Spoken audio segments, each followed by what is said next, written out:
I asked you to read the book about Sally Ride because I've discovered that I'm getting a lot of communications from young people in school who are doing projects on Sally Ride, and they want to use me as a kind of cliff notes. But I think it's important before you do interviews that you do your research and understand what the subject is all about. One of her classmates from high school, and she went to a girls, what was then a girls prep school called Westlake in California. And one of her classmates, after Sally died, was quoted as saying, the adult she became is the child that she was. And I think that's really true with Sally. She loved this cartoon Crusader Rabbit because it was about a crusading little person, and she was little, who went out to save.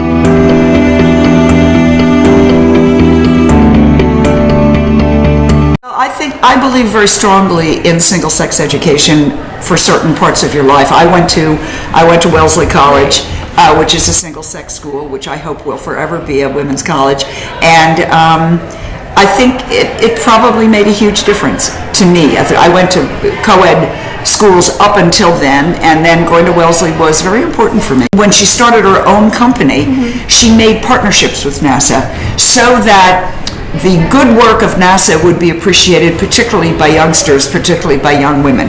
There was a time when life was very different for girls and women on this planet. And I think it's important to understand, and that's why I put so much context in the book. That's why I talked about my own life, because these are things that were happening to me as well as in addition to which I was covering them all.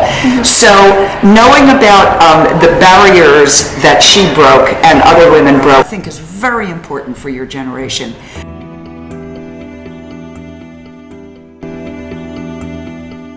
My first assignment when I got to the Johnson Space Center in Houston was to do a piece on the so-called new breed of astronauts. These are the women and the minorities who were the scientists, not the fighter pilots of old, although there were plenty of them as well. And we asked NASA for a couple of individuals, and one of the people they offered up was Sally. And the two of us just hit it off immediately. And I think a large reason was we're both very direct. We enjoyed each other's sense of humor, even in a brief interview. And I also loved the fact that she acknowledged without equivocating that she wouldn't be there without the women's movement. Yes, I kid around that I was hired because I was blonde, which I believe is absolutely true, because I was replacing a woman who had left who was blonde. So there you go. But then what they got in me was somebody who cared a lot and who actually was a really, really good reporter.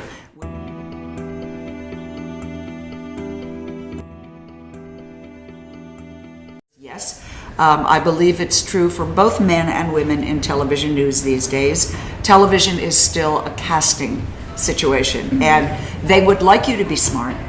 They would like you to be a really good reporter. And indeed, in many occasions, let me take that back. In some occasions, they hire people because of their terrific reporting record, they being the TV people. Right.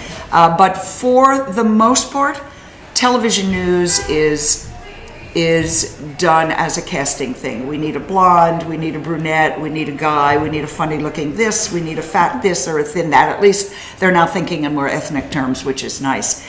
But yeah, I think that appearances unfortunately count a lot more on some networks than others.